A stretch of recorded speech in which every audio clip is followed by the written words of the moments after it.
গত কয়েকদিন ধরেই কিন্তু অনেক পরিমাণ শীত পড়েছে। আর এই শীতের মধ্যে কিন্তু সবার আবদার ছিল গরম, গরম মজাদার হালিম খাবে। তো বাইরে যাওয়ার তো কোনো উপায় ছিল না। এজন্য ভাবলাম যে ঘরে বসেই আমরা এই মজাদার সুস্বাদু হালিমটা বানিয়ে ফেলি। তো আব্বুকে বললাম যে একটা রাঁধুনি হালিম মিক্স নিয়ে আসতে। তো হালিম মিক্সটা আনার পর দেখলাম এখানে ২ টা প্যাকেট ছিল। একটা প্যাকেটের মধ্যে ছিল চাল, ডালের শস্যদানা, আরেকটা প্যাকেটের মধ্যে ছিল মসলা। তো আমি গরম পানির মধ্যে এই মসলা চাল, ডালে যেই শস্যদানাটা ছিল সেটা তো আমি এখানে একটা ভুল করেছিলাম। আমি হচ্ছে সবগুলা যে মিশ্রণ ছিল একবারে ঢেলে দিয়েছি। এজন্য হচ্ছে আমার মিশ্রণটা দানা পেকেছিল।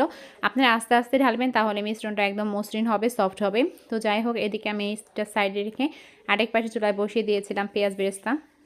পেঁয়াজ বেরেস্তাটা আমি করে রাখবো, কিছুটা উঠিয়ে রাখবো। আর দেখতে পাবেন যে আমার পেঁয়াজ বেরেস্তাটা কী পরিমাণ ঝরঝরো হয়েছিল।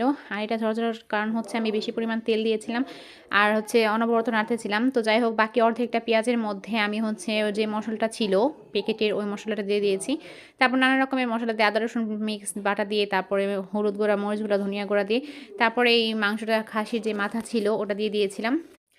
আর এদিকে আমি হচ্ছে এই ছোটো বাচ্চাদের মতো একটা চকলেট খাচ্ছিলাম। এই চকলেটটা যেহেতু ফ্রিজে ছিল তো আমি এখানে খাচ্ছিলাম। আর এই তো দেখতে পাচ্ছেন আমার হালিম প্রায় হয়ে গেছে 1/3, মানে হচ্ছে অর্ধেকের বেশি সিদ্ধ হয়ে গিয়েছিল। কিন্তু যেহেতু আমি এটা চুলায় করেছিলাম আমার রাত প্রায় 7টা থেকে 9টা বেজে গিয়েছিল, তারপরও মানে একদম সফট মসৃণ হচ্ছিল না, একটু হালকা হালকা দানা দানা লেগেছিল আমার কাছে লেগেছিল।